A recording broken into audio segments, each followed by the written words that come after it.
5월 1일 아침 말씀 묵상을 시작합니다.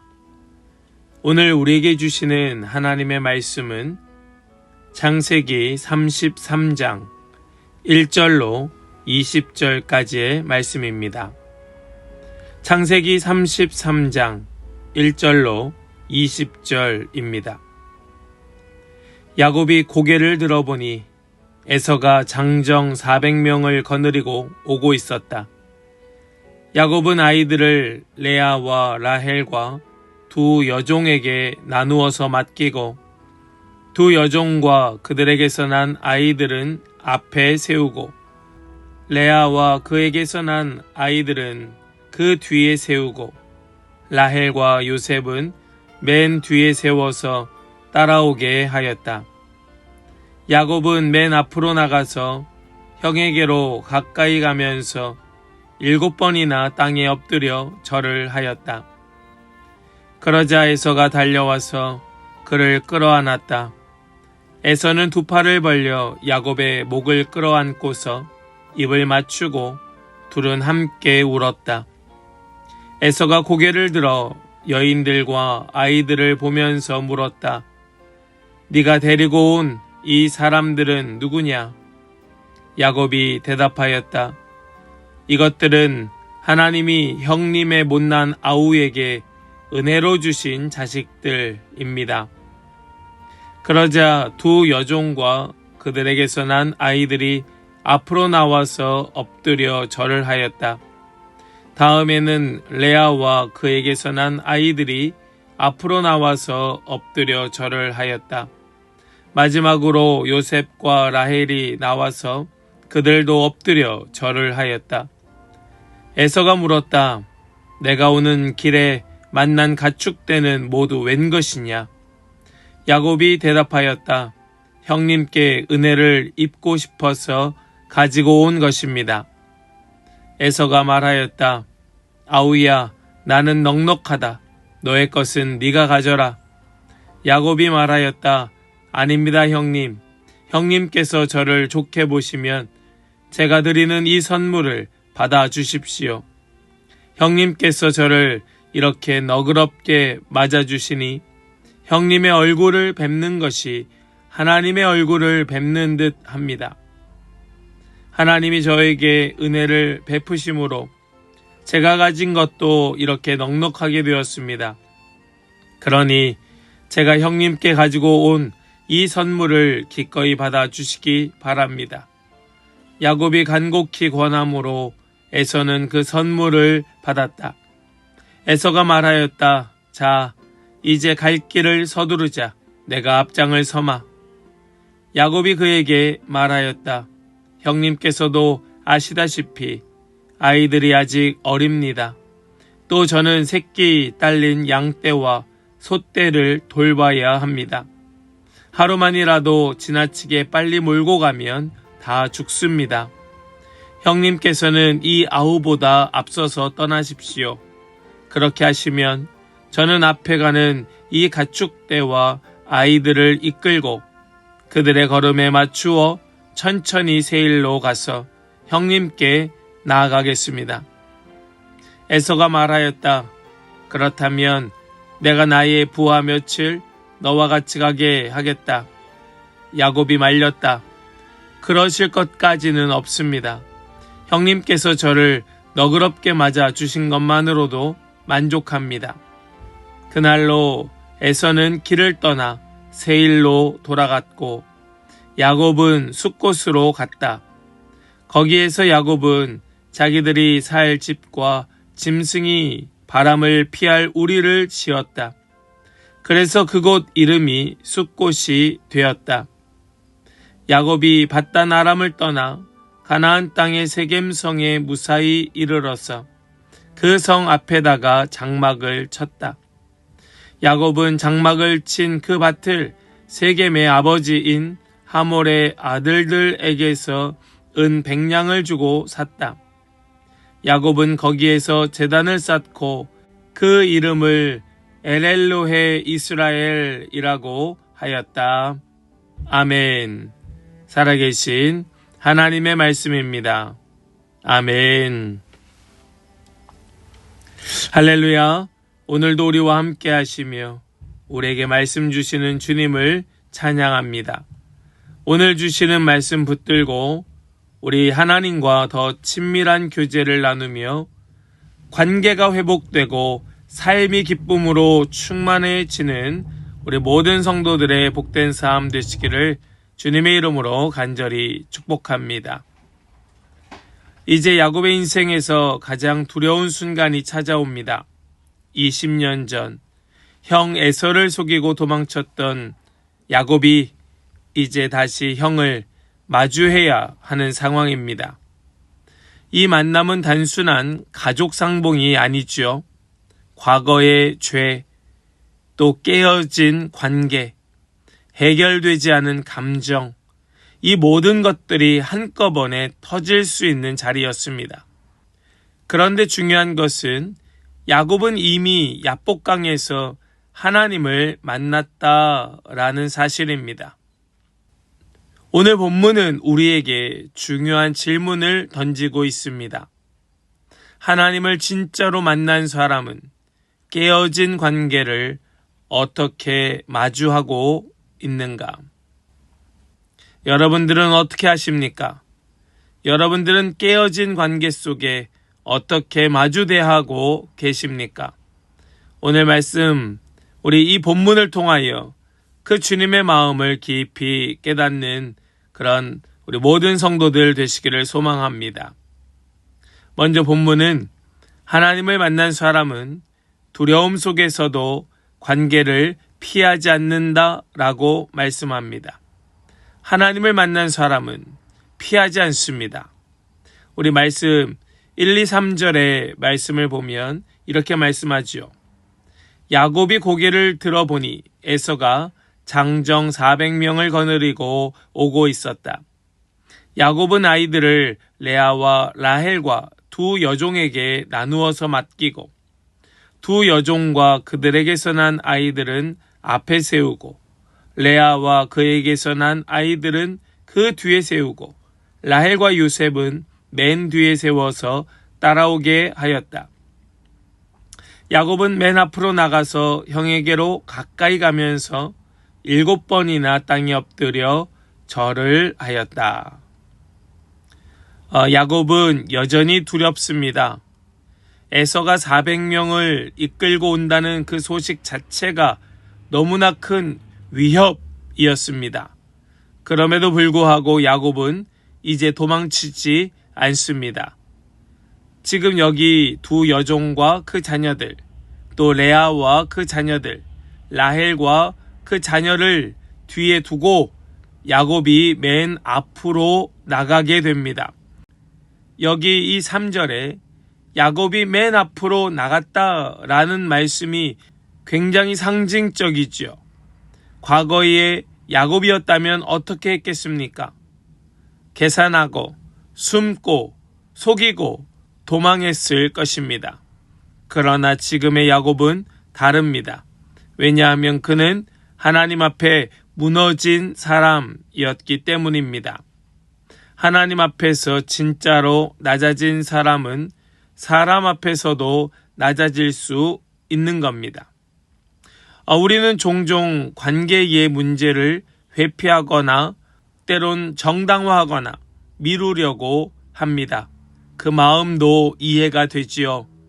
하지만 하나님을 만난 사람은 두려움이 있다 할지라도 그 앞에 직면하는 사람이 하나님을 만난 사람일 것입니다. 도망이 아니라 나아감이라는 말씀입니다.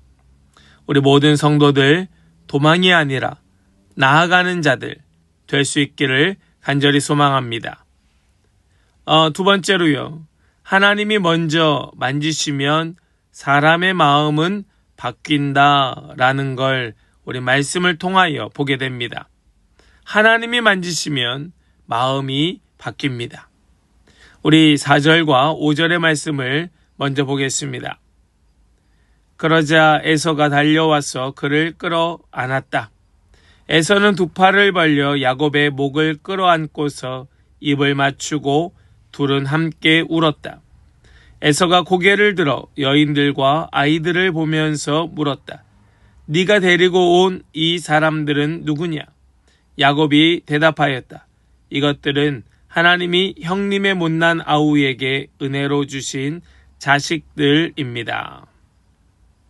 지금 여기 이 4절 말씀을 보면 에서가 달려와서 야곱을 끌어안습니다. 그리고 목을 끌어안고서 함께 울게 됩니다. 분명히 에서는 복수의 칼날을 갈고 야곱을 죽이기 위하여 400명을 끌고 왔습니다.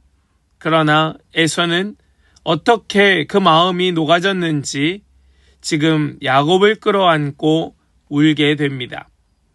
우리는 이렇게 생각할 수 있습니다. 야곱이 준비한 선물 때문인가 보다. 그 선물이 마음에 들었나 보다 라고 생각할 수 있습니다. 그러나 우리는 이것을 보면서 하나님의 역사를 발견해야 하는 겁니다. 이 관계의 회복은 사람이 만든 게 아니라 하나님께서 하신 것입니다. 10절 말씀을 보니까 이렇게 말씀합니다. 야곱이 말하였다. 아닙니다, 형님. 형님께서 저를 좋게 보시면 제가 드리는 이 선물을 받아주십시오. 형님께서 저를 이렇게 너그럽게 맞아주시니 형님의 얼굴을 뵙는 것이 하나님의 얼굴을 뵙는 듯 합니다. 20년의 시간도 해결하지 못한 감정이 하나님께서 개입하심으로 한순간에 풀리고 말았습니다. 지금 이것을 야곱이 깨닫고 있는 중입니다. 우리는 관계를 회복하려고 해결하려고 애를 씁니다. 그러나 사실 관계의 핵심은 사람이 아니라 하나님입니다. 하나님께서 한 사람의 마음을 만지시면 닫힌 문도 열리고 굳은 마음도 녹는 줄 여러분 믿으시기 바랍니다. 그리하여 관계 회복 이후에도 삶의 중심은 하나님이어야 한다라는 사실을 우리는 깨달아야 하는 것이지요. 관계가 이제 회복이 되었습니다. 그리하여 에서가 12절에서 이렇게 말합니다. 에서가 말하였다. 자, 이제 갈 길을 서두르자. 내가 앞장을 서마. 지금 에서는 자신이 앞장을 서고 야곱이 그 뒤를 따르며 함께 가자고 이야기합니다. 그러나 야곱은 에서와 완전히 동행하지는 않습니다. 14절입니다. 형님께서는 이 아우보다 앞서서 떠나십시오. 그렇게 하시면 저는 앞에 가는 이 가축대와 아이들을 이끌고 그들의 걸음에 맞추어 천천히 세일로 가서 형님께 나아가겠습니다. 지금 야곱은 에서와 동행하지 아니하고 에서에게 앞서가라고 이야기합니다. 왜 그럴까요? 여전히 그에게 두려움이 남아있기 때문일까요? 에서를 믿지 못한 이유일까요? 물론 그럴 수도 있을 겁니다. 야곱에게 여전히 에서는 두려운 존재, 완전히 신뢰할 만한 존재가 아닐 수 있습니다. 그런데 우리 다음에 있는 말씀들을 보면 우리는 좀 다른 생각을 해보게 됩니다. 우리 16절과 17절의 말씀을 보면 이렇게 말해요. 그날로 에서는 길을 떠나 세일로 돌아갔고 야곱은 숫곳으로 갔다. 거기에서 야곱은 자기들이 살 집과 짐승이 바람을 피할 우리를 지었다. 그래서 그곳 이름이 숫곳이 되었다. 에서는 세일로 돌아갔고 야곱은 숫곳으로 갑니다. 지금 여기 이 숫곳으로 가서 야곱이 무엇을 하는가를 보면 우리가 좀 다른 생각을 해보게 된다는 말씀인데요. 20절입니다.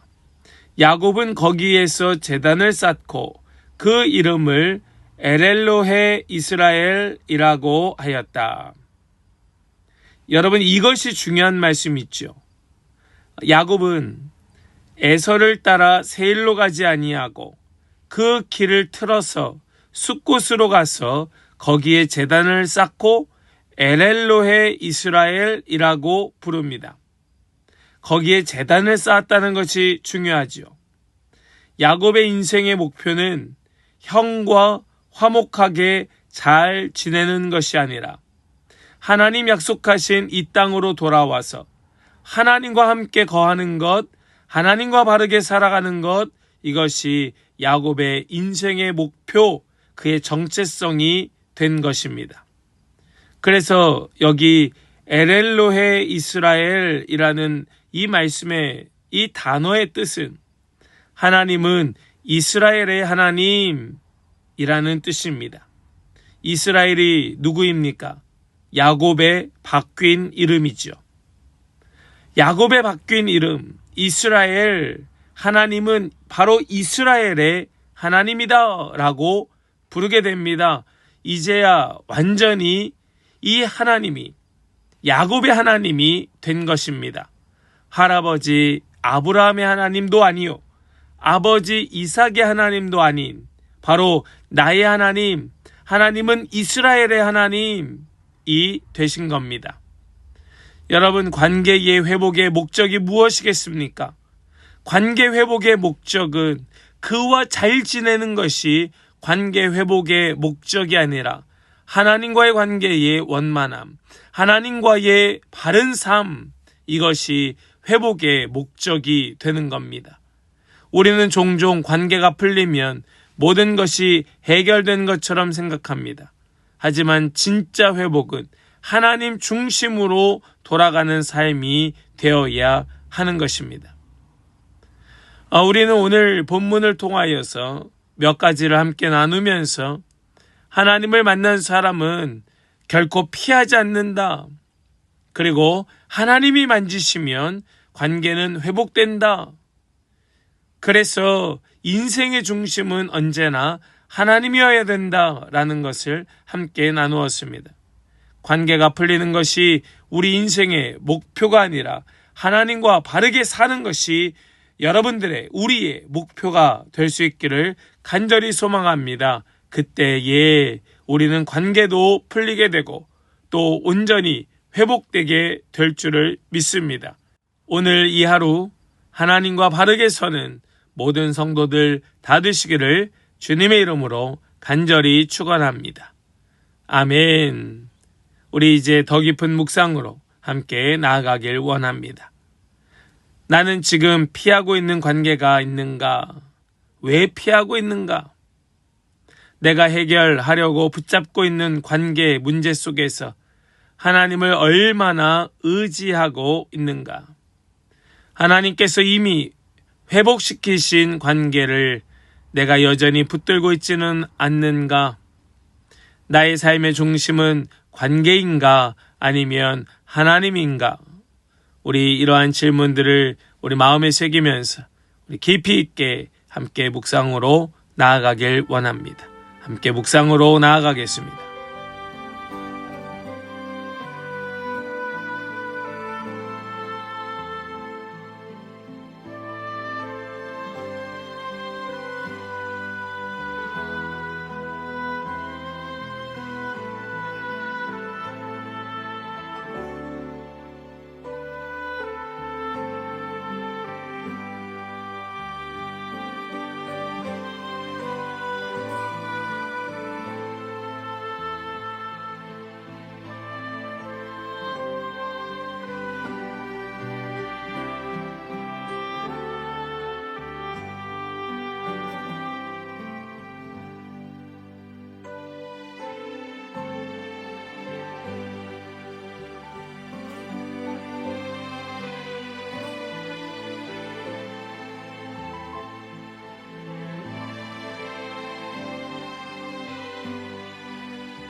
우리 이제 결단으로 기도하기를 원합니다. 주님, 두려움이 있어도 회피하지 아니하고 사람의 마음을 만지시는 주를 더 신뢰하게 하여 주시옵소서.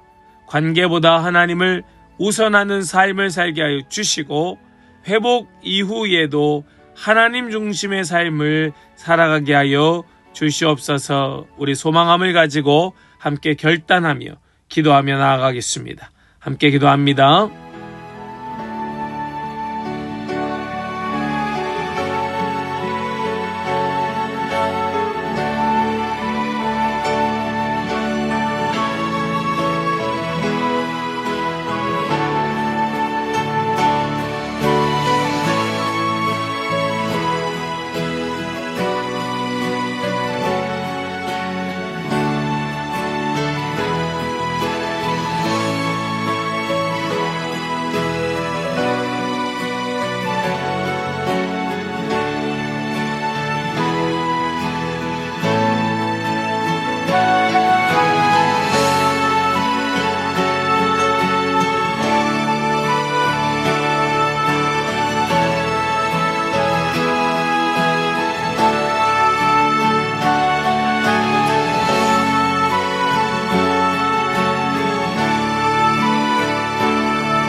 이제 제가 기도하고 오늘 아침 말씀 묵상을 마치겠습니다.